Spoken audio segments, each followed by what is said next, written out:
اللہ الرحمن الرحیم کسی بھی قسم کے غیر معمولی قدرتی آفات چاہے وہ تباہی کا باعث بنے یا نہ بنے، مثلا زلزلہ، سورج گرہن یا چاند گرہن، مکمل ہو یا جزوی، یہاں تک کہ بادلوں کی شدید ترین گھن گرج اور آسمانی بجلی واقع ہونا اللہ تعالیٰ کی طاقت کی نشانی ہے۔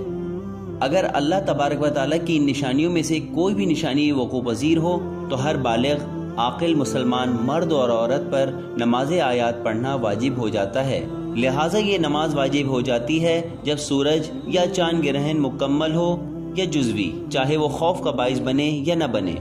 اگر زلزلہ محسوس ہو چاہے وہ خوف کا باعث بنے یا نہ بنے، نماز آیات احتیاط کی بنا پر واجب ہو جاتی ہے۔ اور ان مواقع پر جب شدید آسمانی بجلی اور بادلوں کی گھن گرج ہو یا لال یا سیاہ آسمانی طوفان یا اس جیسے واقعات جس سے اکثر لوگ خوفزدہ ہو جائیں، اس نماز کی ادائیگی شرعاً واجب ہے۔ جس جگہ یہ قدرتی واقعات رونما ہوں انہی لوگوں پر اس نماز کی ادائیگی واجب ہے۔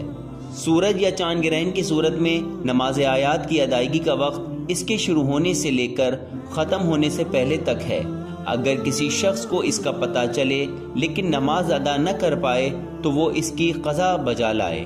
نماز کی ادائیگی کا طریقہ: نماز آیات 2 رکعت اور 10 رکوع پر مشتمل ہے۔ ہر رکعت میں 5 رکوع ہیں۔ اس کی ادائیگی کے 2 طریقے ہیں۔ پہلا طریقہ: نیت: میں نماز آیات پڑھتا ہوں واجب قربتاً اللہ، تکبیرۃ الاحرام، اللہ اکبر، سورہ فاتحہ کی تلاوت کریں اور ساتھ ہی ایک اور سورہ پڑھیں، رکوع کریں، پھر قیام کی حالت میں آئیں اور سورہ فاتحہ کے ساتھ ایک اور سورہ کی تلاوت کریں، اس کے بعد دوبارہ رکوع کریں۔ اس طرح 5 دفعہ رکوع انجام دیں۔ 5ویں رکوع کے بعد 2 سجدے بجا لائیں۔ یہ ہماری پہلی رکعت ہوگی۔ پھر قیام کی حالت میں آ کر پہلی رکعت کی طرح 5 رکوع پھر سے بجا لائیں۔ اس کے بعد تشہد اور سلام کے ساتھ نماز کا اختتام کریں۔ اس کے ساتھ ہی آپ نے 2 رکعت نماز 10 رکوع پر مشتمل ادا کر لی۔ دوسرا طریقہ مختصر ہے۔ سب سے پہلے نیت کریں، اس کے بعد تکبیرۃ الاحرام، اللہ اکبر، سورہ فاتحہ کی تلاوت کریں، اس کے بعد سورہ قدر کا انتخاب کریں اور اس کو 5 حصوں میں تقسیم کر دیں، جیسے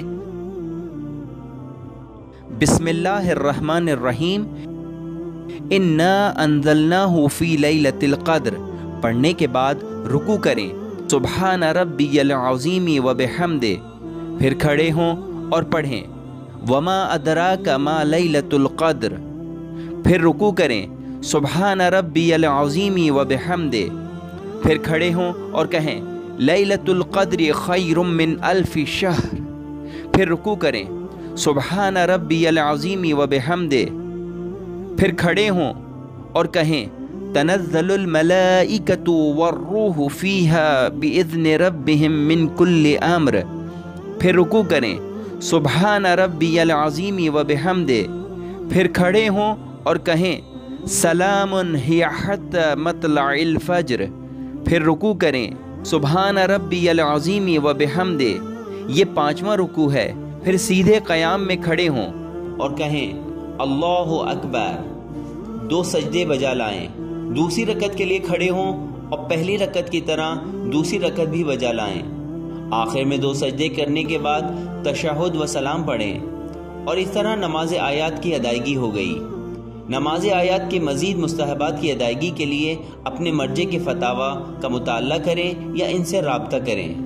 اہم نکتہ: خواتین کے لیے حالت حیض میں نماز آیات ادا کرنا واجب نہیں اور نہ ہی اس کی قضا ادا کی جائے گی۔